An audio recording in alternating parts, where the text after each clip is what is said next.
you might be looking to get approved for a loan and then you're getting rejected, it's probably because they're checking LexisNexis or CoreLogic. So you can opt out because technically you didn't even give them permission to give your data out. That's a fact. So little did you know you could opt out. That way you could start getting approved for these loans.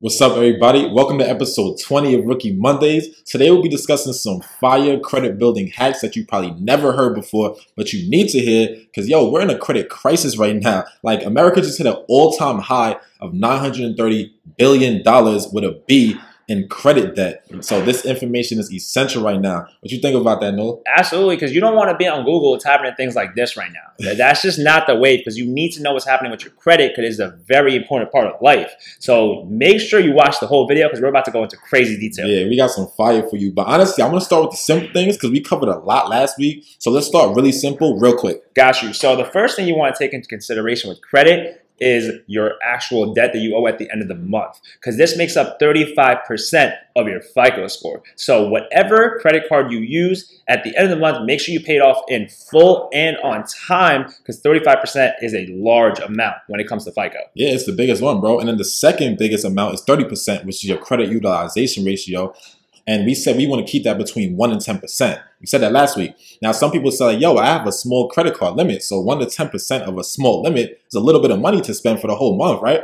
I understand that. What you could do is you could use that card as much as you want throughout the month, as long as you're paying it back early throughout the month. Yep. And then by your statement closing date, leave a balance of between 1 to 10% on the balance at the end of the closing date. That way your bank will report that to the bureaus, because the bureaus only care about what's left on the statement closing date. Exactly. And that will boost your score. Yep, exactly. And then the other thing you want to take into consideration is your credit history, because this makes up 15% of your FICO score. So essentially, make sure your oldest accounts and your oldest credit cards are still being utilized and not shut, because this does impact your credit score. And then last, 10% is the hard inquiry part, right? So at the end of the day, whenever you take out a loan or you get a mortgage, they want to check on you. This impacts your credit score because it drops it for a limited time period. So make sure you don't have too many hard inquiries at a certain time.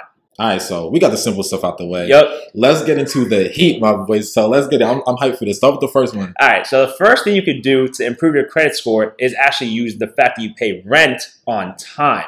Now, you heard me right. I'm talking about rent, not a mortgage. So you can use websites like Rent Karma, Rent Reporters, Clear Now, Rent Track, and then Pay Your Rent to essentially help you improve your credit score. So what they do is they take all the data from your rent and then they report it to Experian Rent Bureau. Now that is a part of Experian itself, which is a top 3 credit bureau, which helps make up your FICO score. So now you can use the fact that you pay rent to improve your credit score. That's fire, bro. That's fire from our people who rent, to be honest, because mortgage, it seems like people with a mortgage always get all the benefits. Yep. But guess what? You rent, now you get credit benefits. Super fire. But I'm going to get to the second tip. Yep. So LexisNexis and CoreLogic.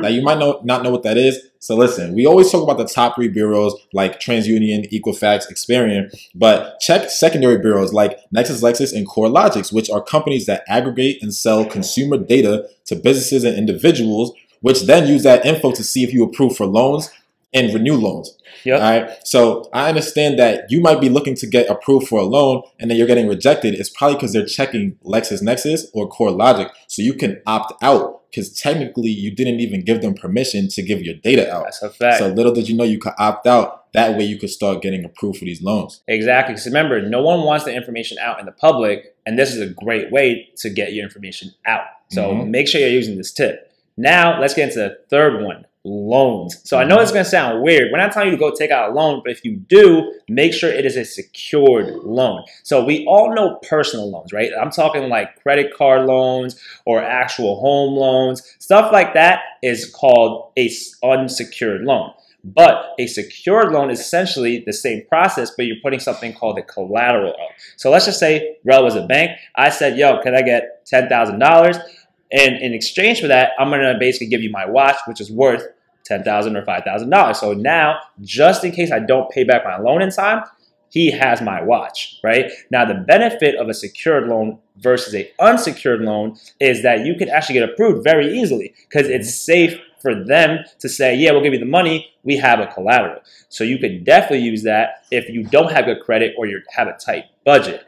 Now, also, another benefit is you could actually take out a larger amount when it comes to secured loans because, once again, you're giving them a collateral and they actually charge you a lower interest rate than a personal loan because they are safeguarded with the collateral. So that's a great way for people to take out a loan and improve your credit scores because when you pay off that loan, your score will go up. That's a fact. And that's when you're talking about secured loans. Yeah. Let's talk about secured credit cards. And this is something I've actually used when I first started my credit journey.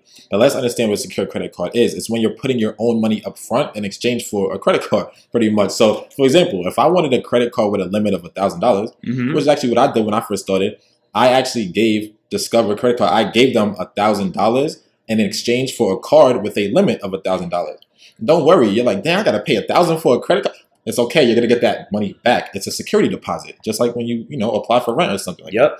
Okay, so it's a great way to build credit because now that you have this card, you can do the same things we talked about old episode, this time and last episode, right? Build your credit score up. They're going to be like, yo, we trust you now. We're going to turn this from a secured credit card to an unsecured credit card. And now you officially have your first credit card. So you boosted your score up this whole time and you were able to get a credit card out of it. Exactly. So remember, we just mentioned secured loans and secured credit cards, and we're going to actually talk about next week a bunch of credit cards and secured credit cards that you can get involved with, right? So the next tip that we want to talk about is balance transfer. So essentially what I mean right now is when you have a credit card and it has a high interest rate and a lot of debt on it, you can actually take that debt and transfer it to a new card with a lower interest rate. Now, the cool part about that is when you take on different promotions with this new transfer, what this allows you to do is have a 0% interest rate, usually between 6 to 18 months. The cool part about that is when you pay off your debt now, you're not obviously paying interest on top of that. But be careful because at the end of the promotion cycle, the card may have a higher interest rate than your previous card, which is a no-go, obviously, right? Yeah. And then the other thing you want to consider is with this type of transfer, it costs money, which is basically a fee that they're charging you between 3 to 5%. So at the end of the day, if you're going to do this, make sure the numbers make sense because you might end up paying a fee plus a higher interest rate. So you want to make sure you run the numbers to see if this makes sense for you. That's a fact, bro. That's a fact, bro. That's a great one, honestly. A lot of people don't talk about that. Something a lot of people also don't talk about is tip number 6, which is becoming an authorized user.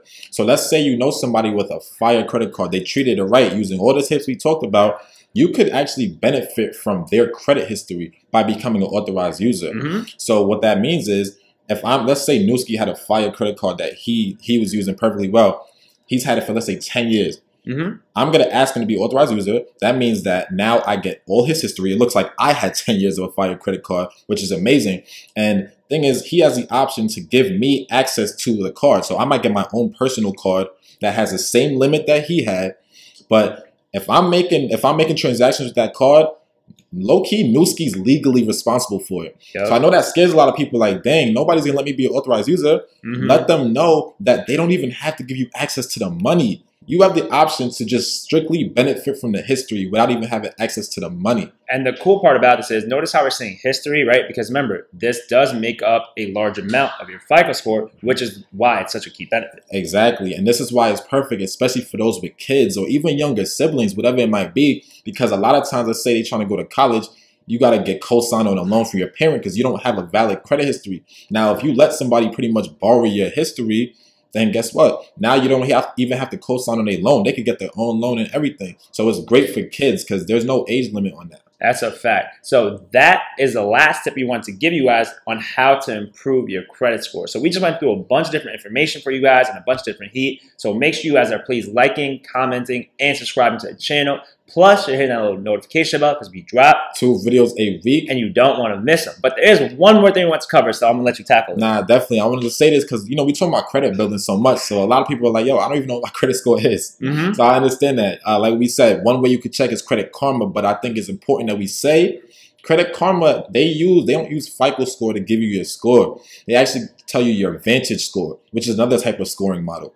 FICO is a lot more preferred by many different lenders. So your FICO score is the most accurate score for you. You're not going to really get that on Credit Karma. The way you could get it is going to myfico.com. So definitely, I just want to make everybody wary of that. But Credit Karma still gives you a pretty good judgment. So look into it. Yeah, I actually like Credit Karma a lot because like it gives you a bunch of different things like what credit cards you could apply for, and it lets you know the chance of getting approved for that credit card. Plus, it gives you different knowledge of your payment history, credit history, the different inquiries you had, everything. So I think it's pretty damn cool still. And it's free. In fact, it's free. We should be sponsored right now, but we're not. So if you're watching and you know someone in Credit Karma, definitely let them know that we gave them a plug. Word. But this about wraps up the episode. So if you're still watching, thank you. We appreciate you. Any questions you guys have, comment below or hit us up on Instagram. But once again, like, comment, and subscribe to the channel. Hit that little notification bell because we drop 2 videos a week. And you don't want to miss them. Make sure you guys check out the next episode, Rookie Monday, because we will be talking about the top credit cards and secured cards that you need to get ASAP to improve your credit score. So until then, peace. Peace.